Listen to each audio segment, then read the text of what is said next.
All right, welcome back in Live Now. I'm Austin Westfall, a live look at Gaza. The time, Israel Standard Time, about 5:10 in the morning. Let's talk about President Trump's plan for peace relating to the Gaza war. Hamas is reviewing President Trump's plan to end the war. The plan was presented yesterday during Trump and Israeli Prime Minister Benjamin Netanyahu's joint speech yesterday. Netanyahu saying if Hamas doesn't accept the proposal, then Israel will, quote, finish the job. Dr. Alon Burstein is here. Alon is the host of the Israel-Palestine Report on YouTube. Always good to see you. Let's start with Axios. They have some new reporting today, Alon. They say that the peace plan President Trump presented yesterday contained significant changes requested by Netanyahu, which Axios says infuriated Arab officials involved in the negotiations. Many of us watched the big announcement yesterday, Alon, and we were all under the impression that Israel, the United States, and its Arab partners were all aligned on a final plan. Is that not the case? It's good to see you, Austin. We really have to look at the chronology of the way this plan was presented by US President Trump in order to try to understand who is annoyed and aggravated at which point. There started to be rumors about this plan being surfaced already about a week ago. And then the fact that Trump met specifically with Arab and Muslim leaders, and it wasn't just Arab leaders, it was from the entire Muslim world, included Egypt, Jordan, and Turkey, also included leaders of Pakistan and Indonesia, United Arab Emirates, Qatar. He met with all of them before he met with Netanyahu. That is a deviation from the way the United States has mediated this conflict and specifically this war until now. The negotiators have always been Egypt, Qatar, and the United States. The United States talking to Israel, Egypt and Qatar talking to Hamas, and then the sides talking to each other. This time, the United States went to the Arab and Muslim world first. That really angered Netanyahu and really angered Israel. There was a lot of fear. Trump is in theory agreeing to something with the Arab world and then presenting Netanyahu as a done deal. That's what Netanyahu was coming in with to this meeting with Trump. Then within that meeting, we can talk a little bit about the dynamics because there was also a few more indications that Trump is not thrilled with Netanyahu at this point. But then all of a sudden we have this counter report saying actually in that meeting between Trump and Netanyahu more got his way. And now what has been published actually is not what the Arab leaders agreed to. So really right now there are rumors that several of the Arab leaders are angry at the way Trump did this. But the truth is Netanyahu was angry at Trump 2 days ago. So it's a push and pull with who's the last person that Trump spoke to. At this point, the plan is still being floated. It's being presented as a one-stop shop and that Hamas just has to say yes. But in truth, when we start breaking down this plan, we'll see that, in fact, this is an opening position for negotiation. So at this point, the Arab world is angry, Israel's angry. They say for a good compromise, both sides need to be unhappy. Theoretically, that's where we are right now, but it's really a question of chronology of when you ask who is the side that is unhappy at this moment. I think the big two questions right now are how likely is Hamas to accept this plan, and B, when will we hear anything from Hamas? They're still reviewing it, Alon, correct? So Hamas is reviewing it. They officially got the plan today. They got it through Qatar and through Egypt. Look, it's very difficult to say what's going to be Hamas's response because, first of all, like you and I have spoken throughout the last 2 years, there's a split leadership within Hamas. The majority of the leadership right now lives in Qatar, but there is also the military leadership in Gaza. So both sides would have to agree.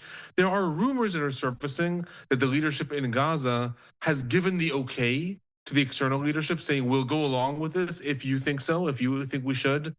And Hamas really is at the point right now where it would really not be smart on their end, I'm talking just strategically, to say no, even if they disagreed with this plan. At this point, with Qatar and Egypt, both strong allies of the United States, publicly agreeing to the plan, Hamas really cannot say, no, we don't accept this. This isn't good for the Palestinians. This isn't good for Gaza. That would put them in a position where they would be completely isolated in the world. So I'd say there's a very, very little to no chance that Hamas is going to come back with a no.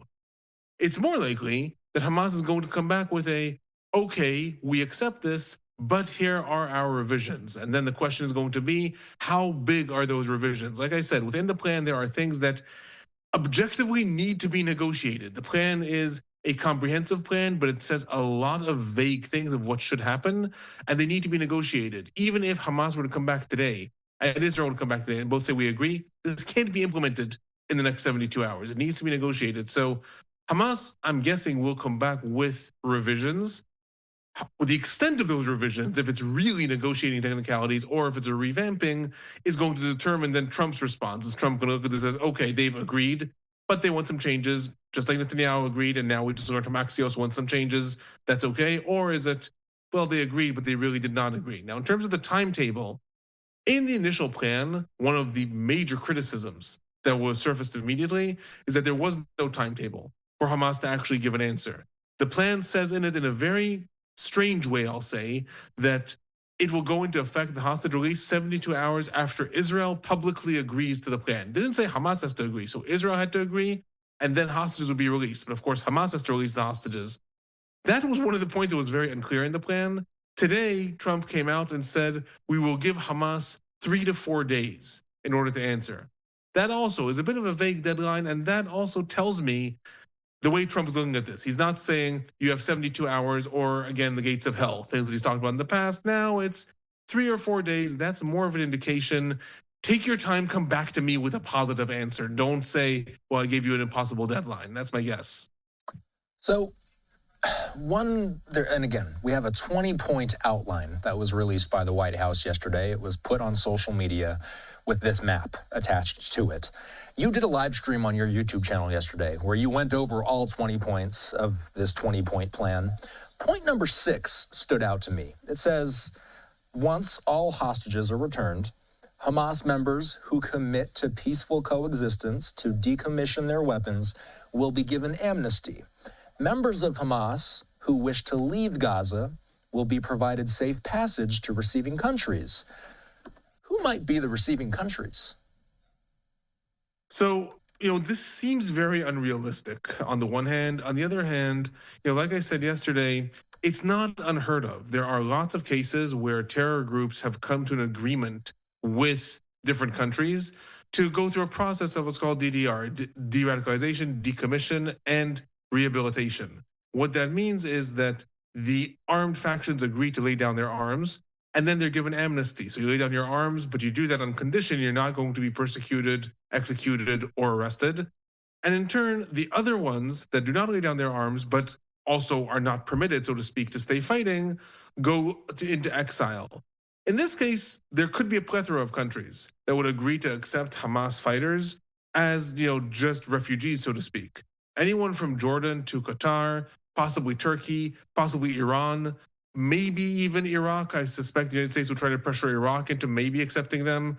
But we have to really consider this not as a mass exile of Palestinians. This is basically a way to say to Hamas, to the fighters, you have a way out. You don't just have to fight to the death. One of the critiques that even I was raising to Trump's plan when he was talking about, the ethnic cleansing of Palestinians from Gaza and the Riviera, the Middle East, I said, you can't actually expect Hamas to surrender when what you're offering to them is you surrender and your reward is everyone is exiled and your entire homeland is destroyed. You can't offer that. You need to give people a chance to say surrender, and actually you can go back to living a good life.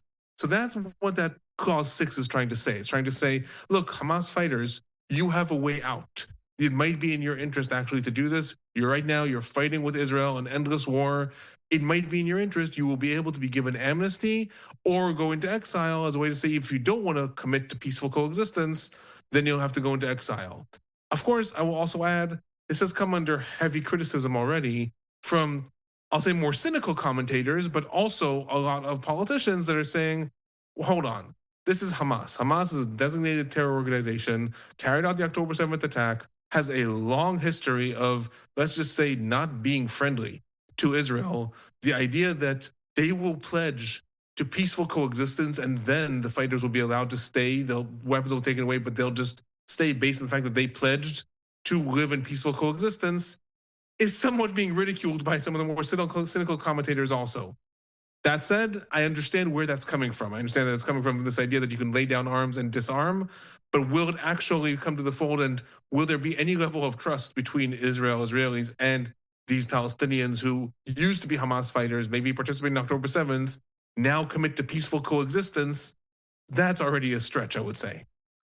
So you've had a day to take this in, to sit on this 20-point plan.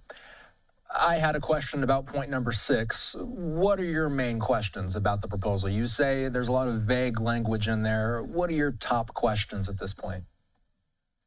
So there's a couple of things in the plan that are meant to cater to the needs of both sides. Both Israel and Hamas throughout the last 2 years have really put forth a lot of just absolute red lines and said we're not going to come to complete ceasefire unless these are met.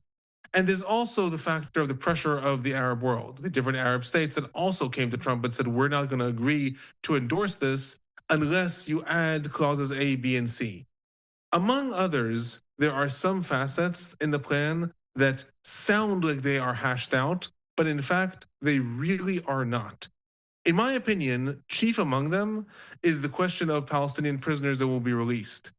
Our clause, I believe, 5 in the plan says that in exchange for the release of the living hostages and the bodies of hostages, Israel is going to release 250 Palestinians that are sentenced to life in Israeli jails, plus 1,700 Gazans arrested since October 7th.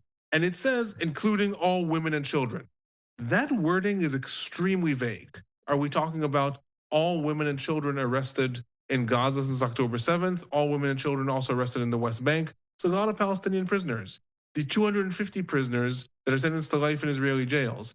Who gets to decide? This is one of the things that completely broke down negotiations in May. Hamas demanded that they will decide which prisoners are released. They want the top prisoners, Marwan Barghouti, Ahmed Sadat. Israel has said, if that is the demand, no deal. This doesn't say. This just says 250 Palestinian prisoners will be released. That's one of the things that really will have to be hashed out. A second thing that will have to be hashed out is the question of humanitarian aid.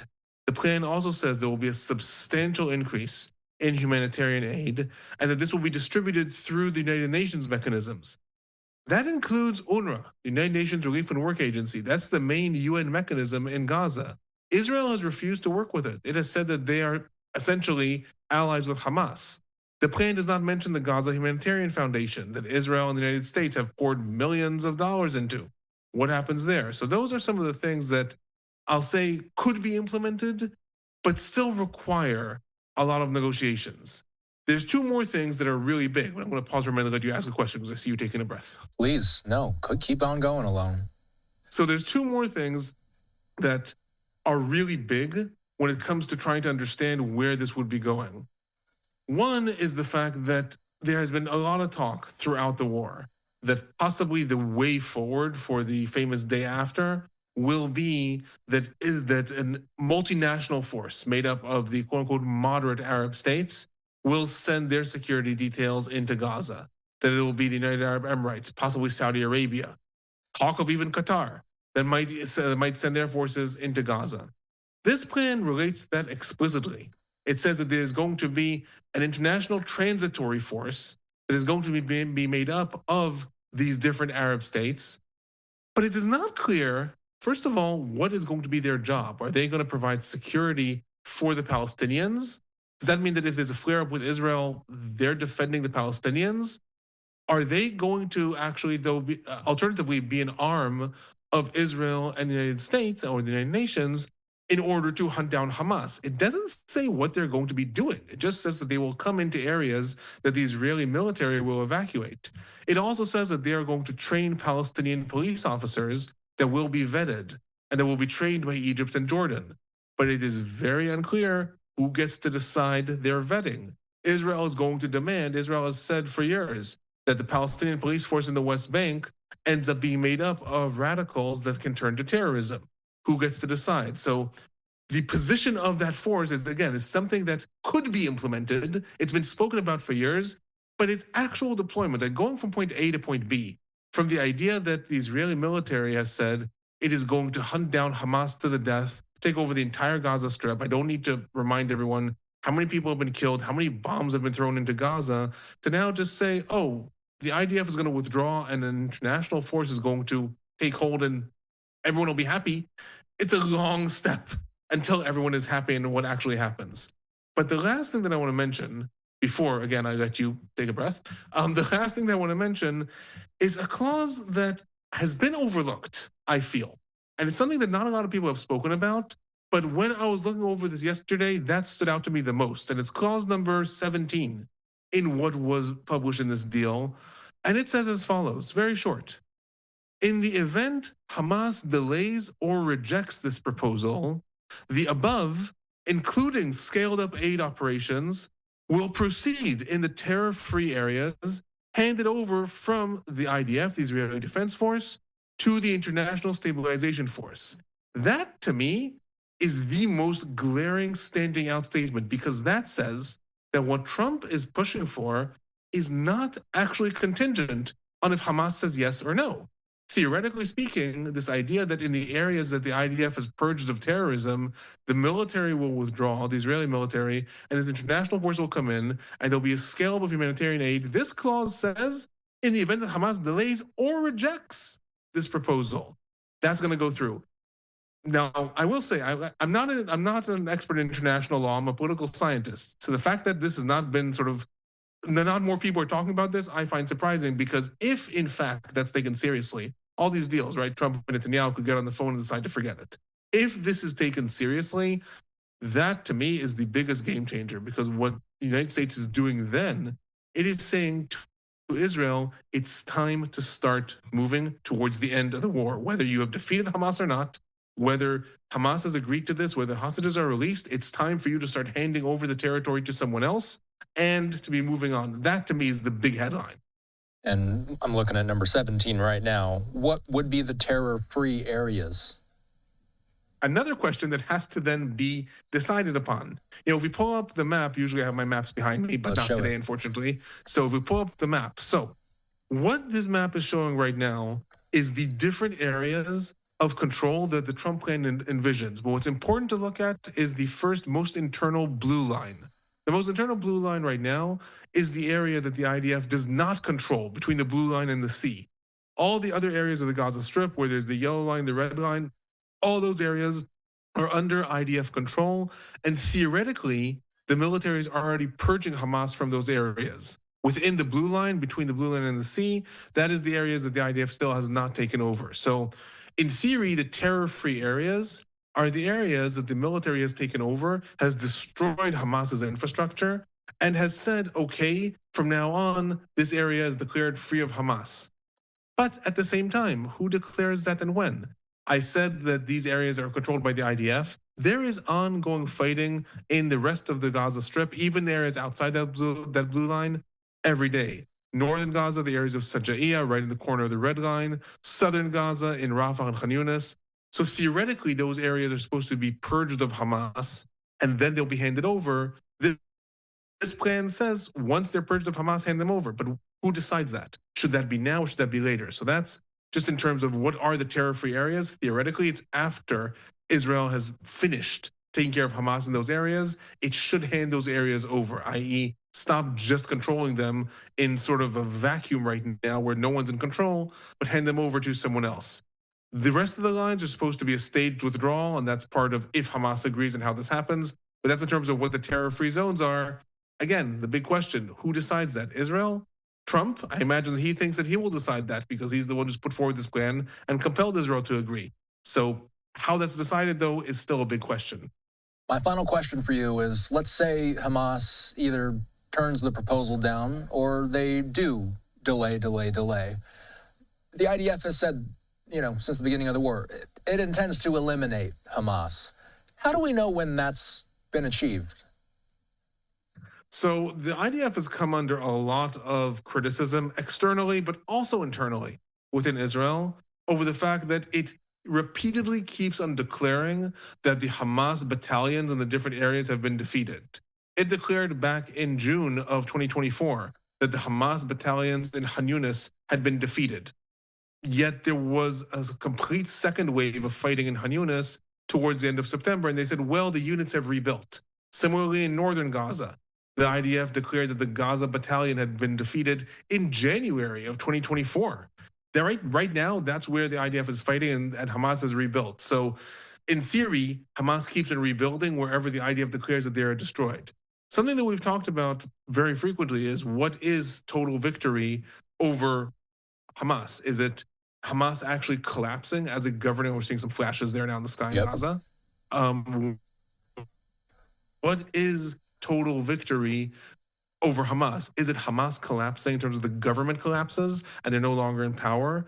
Does it mean that there's no more weaponry in the Gaza Strip? That's demilitarization. Does it mean that every single Hamas member is killed?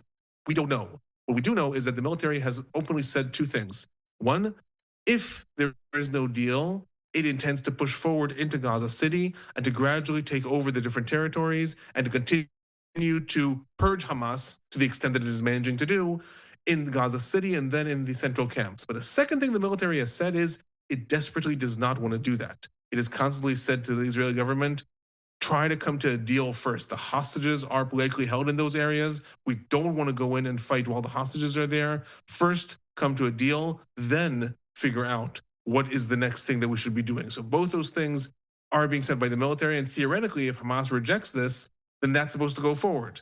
If there's no deal, then the military is supposed to push forward.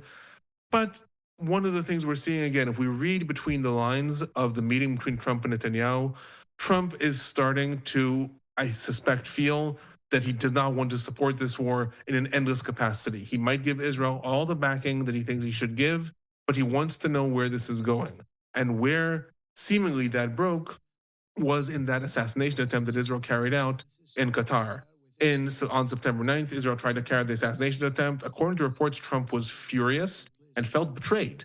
He had been putting forward another deal, and it was being negotiated. And Israel, meanwhile, tried to carry out that assassination attempt and did this in Qatar, a friendly country to the United States. And where I saw that Trump was angry was in what happened in the Oval Office before this negotiation. When Netanyahu got to the Oval Office, Trump told him to call the Prime Minister of Qatar, and in front of him, Trump lifted the phone and called the Prime Minister of Qatar, handed it to Netanyahu, and told him, apologize for that attack. And the White House has published two pictures of Trump on the phone and of him handing the phone to Netanyahu. That's a scolding moment. That's a parent coming to a child and saying, apologize now for what you did. The fact not only that happened, but that the White House published those pictures, Trump knows very well how to be a showman. He knows very well the power of publishing different images. The fact that those are the images that were published, I think Trump is trying to show, I'm not going to say, this is nowhere near the Zelensky case of, the humiliation in the Oval Office, but Trump is trying to show, look, I'm supportive, but I'm starting to lose my patience. And I think whether Hamas agrees or disagrees with this, Israel's going to start feeling that also. It's not going to be the endless support that Trump has shown until now. Dr. Alon Burstein being generous with his time tonight. We appreciate you. He is the host of the Israel-Palestine Report on YouTube. You can go give him a subscribe. Good to see you, Alon. Have a good night. Thank you. Have a good night.